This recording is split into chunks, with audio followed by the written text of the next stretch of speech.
लगा ली नारे, लगा लो।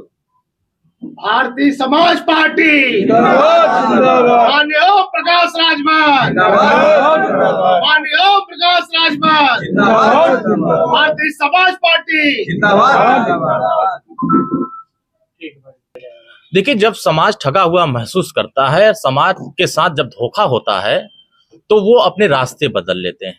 इसी तरीके से आज अल्पसंख्यक समुदाय के सैकड़ों लोगों ने समाजवादी पार्टी छोड़ करके सुहेलदेव भारतीय समाज पार्टी का दामन पकड़ा है। मैं उन साथियों को धन्यवाद ज्ञापित करना चाहता हूं, उनको बधाई शुभकामनाएं देना चाहता हूं कि उन्होंने गरीबों की आवाज उठाने वाले, वंचितों की लड़ाई लड़ने वाले और हर समाज के हक और अधिकार और मान और सम्मान की लड़ाई लड़ने वाले हमारे माननीय राष्ट्रीय अध्यक्ष श्री ओम प्रकाश राजभर जी पूरे हिंदुस्तान में एक ऐसे नेता हैं जो हर वर्गों के हकों की लड़ाई लड़ते हैं। ऐसे लड़ाई लड़ने वाले नेता के हाथ को मजबूत करने के लिए आज सभी लोग इकट्ठा हुए हैं।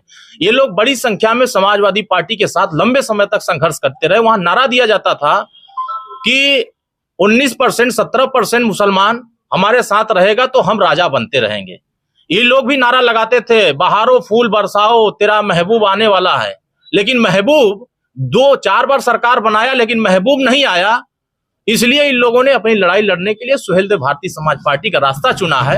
तो हमको ऐसा महसूस हो रहा है कि अब समाजवादी पार्टी से लोगों का मोह भंग हो रहा है। तमाम ऐसे पदाधिकारी हैं, तमाम ऐसे लोग हैं। अभी तो ये झांकी है, पूरी फिल्म अभी बाकी है। आप देखते जाइएगा, पूरी तरीके से समाजवादी पार्टी चुनाव नजदीक आते आते खोखली हो जाएगी और सुहेलदेव भारतीय समाज पार्टी का कारमा पूरे उत्तर प्रदेश ही नहीं पूरे देश में ऐसे ही बढ़ता चला जाएगा। गठबंधन सपा कह रही है, गठबंधन में कहीं 80 सीटें साथ में लेकर के आ रहे हो, बीजेपी को पिछाड़ेंगे, कैसे दिखते हैं? देखिए, समाजवादी पार्टी अब अंधेरे में, सपने में, वो सपना देख रहे हैं रात में, और वही सपना दिन में उनको याद आता है कि हम तो सपना देखे 80 सीट जीतने का। आपने वादा किया था मुसलमान भाइयों से कि हम नौकरियों में 18% आरक्षण देंगे। 4 बार सरकार बनाया, 1% भी हिस्सेदारी नहीं दिया। मुसलमानों के साथ अन्याय होता है, आपने कहा हम न्याय के लिए लड़ाई लड़ेंगे। एक नेता जेल की सलाखों में चला गया और आप आंदोलन करने को छोड़ दीजिए, घर से निकलने को तैयार नहीं हुए।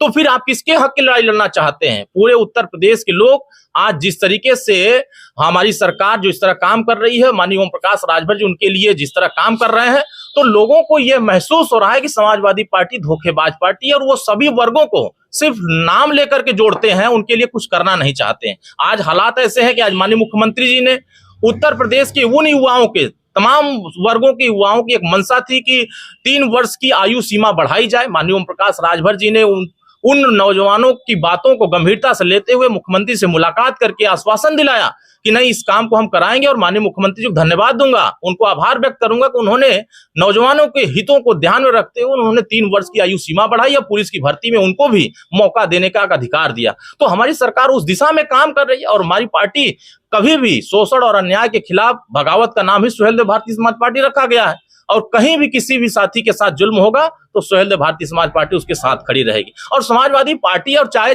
अन्य विपक्षी दल जिस तरह गठबंधन बना रहे हैं, ये बिना बारात के दूल्हे लेके घूम रहे हैं और इसमें सब नाराज हो रहे हैं। सब प्रधानमंत्री बनना चाह रहे हैं। तो जब सब प्रधानमंत्री बनेंगे तो फिर मोदी जी को रोक नहीं पाएंगे। इसीलिए कि ये लोग आपस में खूब लड़ रहे हैं। ये जाते हैं क्या करने, आओ खाओ हाथ धो करके जाओ। एक अभियान चल रहा है। 4 बैठक हुई, 4 बैठक में कन्वीनर तय नहीं हो पाया, 4 बैठक में सीटों को लेकर सहमति नहीं बन पाई, 4 बैठक हुई, किसी प्रकार का कोई निर्णय नहीं हो पाया। तो कहीं ना कहीं ये साफ जाहिर होता है कि ये गठबंधन नहीं बन रहा, ये ठग बंधन था।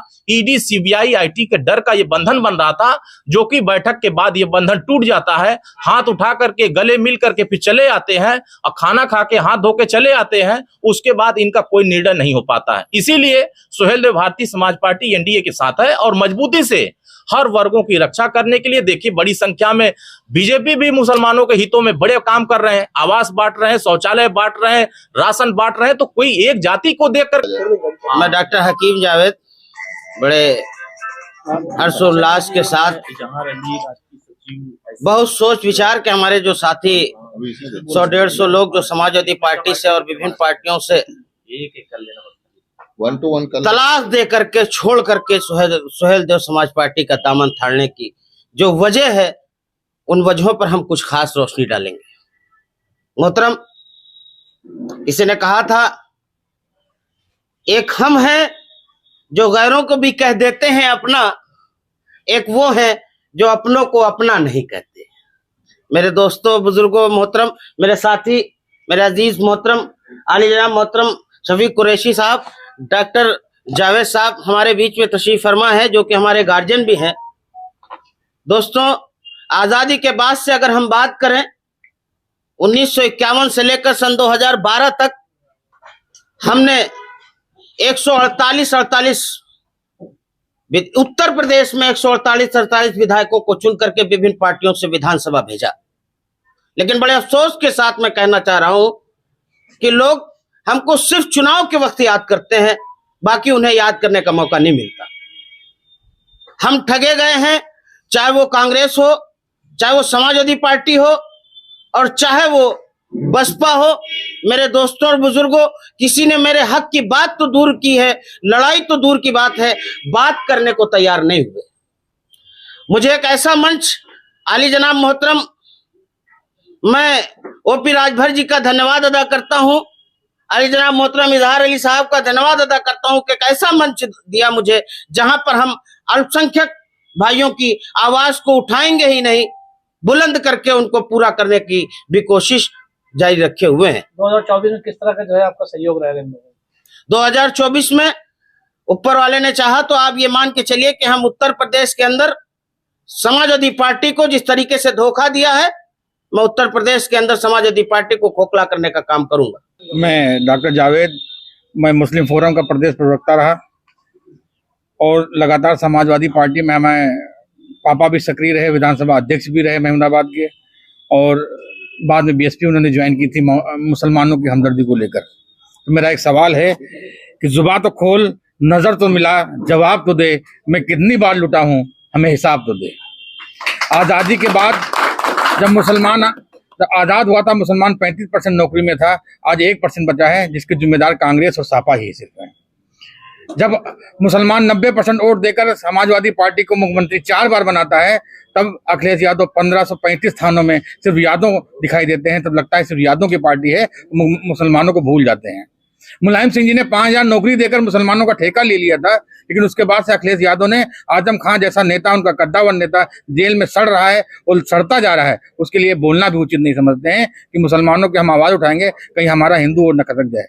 और बात ये नहीं है, हिंदू मुसलमान की बात नहीं है, गरीबों की बात है, जो वंचित लोग हैं, हमको उसकी आवाज उठाना चाहिए। मैं प्रभावित सिर्फ राजभर जी से इस वजह से हुआ कि गरीब और वंचित लोगों की आवाज उठाते हैं वो, मैं उनसे कंधे से कंधा मिलाकर चलूंगा।